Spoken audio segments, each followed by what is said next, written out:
सासू माँ की नई सहेली। प्रिया किचन में चाय बना रही होती है और सुमन ड्राइंग रूम में बैठकर मजे से टीवी देख रही होती है।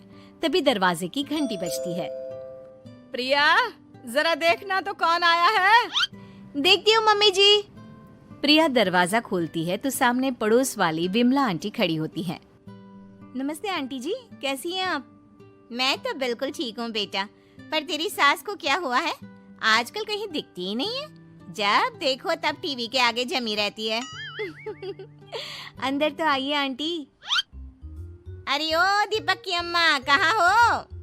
अरे बिमला, आओ आओ, क्या बात है, बड़े दिन बाद याद आई तुम्हें मेरी। मैं तो हमेशा ही तुम्हें याद करती हूँ, पर तुम ही गायब रहती हो और आजकल तो बाहर भी नहीं आती जाती। तबीयत तो ठीक है ना तुम्हारी? अरे तबीयत को क्या होना है, इस उम्र में तो कुछ ना कुछ लगा ही रहता है। मेरी छोड़ो, तुम ये बताओ कि क्या चल रहा है गली मोहल्ले में। तुम गली मोहल्ले की छोड़ो, चल तो तुम्हारे पड़ोस में रहा है। तुम्हारी नई सहेली आई है। मेरी कौन सी नई सहेली?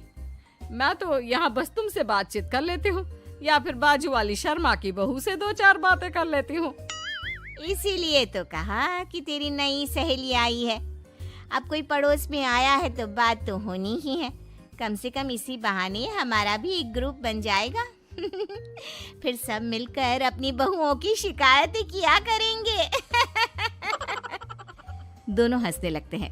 तभी प्रिया चाय लेकर आती है और सामने टेबल पर रख देती है। दोनों चाय पीती हैं और बातें करते हैं। चलो मैं चलती हूँ, अब कल मिलते हैं। राम राम। अगले दिन प्रिया किचन में कुछ काम कर रही होती है और सुमन आराम से सोफे पर बैठकर मटर छिल रही होती है। तभी डोरबेल बजती है। प्रिया दरवाजा खोलती है तो सामने उनकी नई पड़ोसन खड़ी होती है। जी, आप कौन? मैंने पहचाना नहीं। नमस्ते बेटा, मैं शारदा, आपके बगल वाले घर में अभी 2-4 दिन पहले ही शिफ्ट हुए हैं। ओह अच्छा अच्छा अच्छा, नमस्ते आंटी, अंदर आइए ना आप। देखिए तो मम्मी जी, आज कौन आया है। इतना कहकर प्रिया किचन में चाय बनाने चली जाती है। नई पड़ोसन को घर पे देखकर सुमन थोड़ा हैरान हो जाती है। नमस्ते बहन जी, मैं शारदा, आपकी नई पड़ोसन। अच्छा अच्छा, आप हैं हमारी नई पड़ोसन। आइए आइए, और बताइए कैसी हैं आप? जी बिल्कुल ठीक हूँ। वो दरअसल घर पर छोटी सी पूजा रखवाई थी, बस उसी का प्रसाद देने चली आई। सोचा इसी बहाने नए पड़ोसियों से भी मुलाकात हो जाएगी। ये तो बहुत अच्छा सोचा आपने। सुमन प्रिया को आवाज लगाती है। अरे ओ बहू, जरा चाय पानी का तो आके पूछ लो। ये आजकल की बहुएं भी ना, जब तक बोलो नहीं तब तक कुछ नहीं करेंगी। आई मम्मी जी। प्रिया चाय लेकर आती है। दोनों बैठकर चाय पीती हैं और खूब सारी बातें करती हैं। अच्छा बहन जी, अब मैं चलती हूँ, फिर मिलते हैं। अब तो आना जाना लगा ही रहेगा। शारदा के जाने के बाद प्रिया किचन से बाहर आती है। क्या बात है मम्मी जी, आप दोनों को देखकर तो लगा ही नहीं कि पहली बार मिल रही हो। आप दोनों तो बिल्कुल बिछड़ी हुई सहेलियों की तरह बातें कर रही थी। अरे जब दो औरतें मिल जाती है ना, तो बातें अपने आप ही निकल आती है। अब तू अपने काम पर ध्यान दे, बातों पे नहीं। ऐसे ही कुछ दिन बीत जाते हैं। अब सुमन और शारदा अच्छी सहेलियां बन गई होती हैं। दोनों एक साथ मंदिर जाती, मार्केट जाती और कभी कभी तो विमला भी इनके साथ मिलकर खूब हंसी ठिठोली करती। एक शाम तीनों बैठकर सुमन के घर पर चाय पी रही होती हैं कि तभी बहुत तेज बारिश शुरू हो जाती है। सुमन जोर से प्रिया को आवाज लगाती है। प्रिया, ओ प्रिया, देख कितनी तेज बारिश हो रही है। जाके छत से सारे कपड़े ले आ, नहीं तो सब भीग जाएंगे। सुमन 2 बार आवाज लगाती है लेकिन प्रिया का कोई जवाब नहीं आता। शायद प्रिया कुछ काम कर रही है, इसीलिए कुछ जवाब नहीं दे रही। अरे काहे का काम, आराम फरमा रही होगी महारानी। तभी प्रिया बीमार हालत में अपने कमरे से बाहर निकलती है। हाँ मम्मी जी, क्या हुआ? मेरी तबीयत थोड़ी ठीक नहीं है ना, इसलिए आग लग गई। अरे सारे कपड़े भीग गए और तुझे सोने से फुर्सत नहीं है। सबके सामने सुमन के मुंह से ऐसी बातें सुनकर प्रिया उदास हो जाती है और छत से कपड़े उतारने चली जाती है। सुमन, ये क्या बात हुई? प्रिया ने बताया ना कि उसकी तबीयत ठीक नहीं, इसलिए उसकी आंख लग गई। तुम भी ना खामखा उसे सबके सामने सुना दिया। अरे आप नहीं जानती शारदा जी, कुछ बहुएं ना बहुत आलसी होती है, घर का एक काम नहीं करना चाहती। ऐसा नहीं है सुमन, तुम्हारी बहू तो बहुत प्यारी है, तुम्हारी सारी बात भी तो मानती है। हाँ सुमन, तुम प्रिया के बारे में ऐसा क्यों सोचती हो? मेरी भी दो बहुएं हैं, लेकिन मैं उन्हें अपनी बेटियों की तरह रखती हूँ। आखिर वो भी तो किसी की बेटियां ही है ना। और अगर तुम ऐसा ही व्यवहार करोगी तो एक दिन प्रिया भी तुम्हारे साथ ऐसा ही बर्ताव करेगी। शारदा और विमला की बातें सुनकर सुमन की तो बोलती बंद हो जाती है। वहीं प्रिया भी बाहर से सारी बातें सुन रही होती है। अरे मैं कोई उसकी दुश्मन थोड़ी ना हूँ, मैं भी उसकी माँ हूँ, लेकिन कभी कभी सास बनना पड़ता है, नहीं तो बहुएं हाथ से निकल जाती है। देखो सुमन, ये सब सोच का फर्क है। अगर तुम ये सोचोगी तो कभी प्रिया को अपनी बेटी नहीं बना पाओगी। इतना कहकर शारदा और विमला वहां से चली जाती हैं और सुमन अकेले बैठकर उनकी बातें सोचने लगती है। अगले दिन प्रिया और दीपक अपने कमरे में बैठकर बात कर रहे होते हैं और सुमन उनके कमरे के बाहर कुछ काम कर रही होती है और उन दोनों की बातें सुन लेती है। दीपक, तुम्हें पता है हमारे पड़ोस में जो शारदा आंटी है ना, बहुत अच्छी हैं। अच्छा, ऐसा क्या हो गया जो तुम्हें वो इतनी अच्छी लगने लग गई? कुछ खास नहीं, बस कल जब मम्मी जी मुझे सबके सामने सुना रही थी तो शारदा आंटी ने मेरा साथ दिया। मैं तो सच में हैरान ही रह गई थी जब उन्होंने मम्मी जी को मुझसे ऐसा बर्ताव करने के लिए मना किया। अच्छा, फिर क्या हुआ? होना क्या था, शारदा आंटी तो मम्मी जी को समझा ही रही थी कि बहू को भी बेटी की तरह ही रखना चाहिए, लेकिन मम्मी जी तो मम्मी जी है ना, उन्हें तो मुझ में हमेशा कमी ही दिखती है। काश मुझे भी शारदा आंटी जैसी सास मिली होती जो मुझे भी अपनी बेटी जैसी समझती। सुमन ये सब सुनकर बहुत उदास हो जाती है और वहां से चली जाती है। प्रिया की बातें सुमन के कानों में बार बार गूंज रही थी। उसे बहुत शर्मिंदगी महसूस हो रही थी कि उसने प्रिया के साथ बहुत गलत किया है। अगले दिन सुमन शारदा और विमला को बुलाती है। क्या बात है सुमन, आज तूने ऐसे अचानक क्यों बुलाया? सब ठीक तो है ना? हाँ, सब ठीक है, तुम दोनों बैठो तो सही। तब तक दीपक और उसके पापा भी आ जाते हैं। प्रिया, तुम भी आ जाओ। क्या हुआ मम्मी जी, आपने बुलाया? हाँ प्रिया बेटा, मैं आज सबके सामने तुमसे माफी मांगना चाहती हूँ। मैंने आज तक तुम्हारे साथ बहुत बुरा व्यवहार किया है, लेकिन तुमने कभी भी मेरे साथ बुरा बर्ताव नहीं किया। मुझे अपनी गलती का एहसास हो गया है, हो सके तो मुझे माफ कर देना। प्रिया अपनी सास की बातें सुनकर हैरान हो जाती है। उसकी आंखों में आंसू आ जाते हैं। प्लीज मम्मी जी, आप मुझसे माफी मत मांगिए, मैं भी आपकी बेटी ही हूँ। वैसे एक थैंक यू तो मेरी नई सहेली को भी बनता है, जिसकी वजह से मुझे मेरी गलती का एहसास हुआ। शारदा बहन, आपका बहुत बहुत शुक्रिया जो आपने मेरी आंखें खोल दी। अरे क्या सुमन, तुम भी ना? तो फिर इसी बात पर चाय और पकोड़े हो जाए? हाँ, क्यों नहीं। सासू माँ बदल गई। कहानी उस घर की है जहाँ बहू और बेटी को एक माना जाता था, लेकिन फिर। अरे शिखा बेटा, तू रसोई में क्यों घुसी रहती है? जा, रोटी मैं बना लूंगी। नहीं माँ जी, आप बैठिए, बस सारा खाना बन ही गया है। श्वेता को बोल देती हूँ, वो खाना लगा देगी सबका। सॉरी भाभी, मेरे पास वक्त नहीं है। माँ, मुझे पैसे देना, पार्लर जाना है। हाँ, चली जाना, भाभी को भी ले जाना। वो भी जाने को बोल रही थी पार्लर, पर पहले ना मदद कर दे उसके खाना लगाने में। देख माँ, वो बहू है, उसे बहू रहने देना, इतना सर पर मत चढ़ा भाभी को। श्वेता, ज्यादा मत बोला कर। बहू और बेटी में कोई फर्क नहीं होता है, जा जाकर काम कर। ननद को माँ का भाभी से इस तरह प्यार करना बिल्कुल अच्छा नहीं लगता। वो बार बार किसी न किसी तरह माँ को भाभी के खिलाफ भड़काती रहती, लेकिन कोई फायदा ना होता।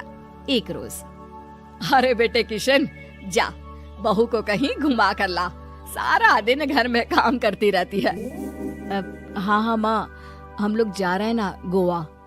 अच्छा जी, भाभी ने तो हमें बताया भी नहीं। वैसे तो सारी पंचायत करती है, ये गोवा वाली बात क्यों छुपा गई हमसे? अरे क्योंकि उसे खुद नहीं पता था बहन। मुझे टिकट सस्ती मिल रही थी तो मैंने बुक कर दिया। हाँ शिखा, पैकिंग कर ले, संडे हम जा रहे हैं गोवा।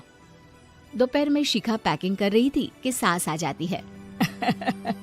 ये क्या बहू, साड़ियाँ? अरे गोवा जा रही है घूमने या फिर शादी में मायके हैं? माँ जी, ऐसा कुछ है ही नहीं, समझ में नहीं आ रहा क्या रखूं कपड़े में। अरे तेरी और श्वेता की साइज तो एक ही है, उसके कुछ मॉडर्न कपड़े ले ले, आकर लौटा देना। हाँ माँ जी, ये ठीक रहेगा। शिखा श्वेता के पास जाती है और उससे कपड़े मांगती है। ना जी ना, मैं अपने कपड़े ना दूं, वैसे भी फैल जाएंगे मेरे कपड़े, बहुत महंगे वाले हैं। शिखा मुंह लटकाकर कमरे में आ जाती है तो सास कहती है, चल तैयार हो जा, तुझे मैं शॉपिंग करा कर लाती हूँ गोवा की। बस फिर क्या था, सास बहू निकल जाते हैं मार्केट और एक से बढ़कर एक ड्रेस खरीद कर घर आते हैं।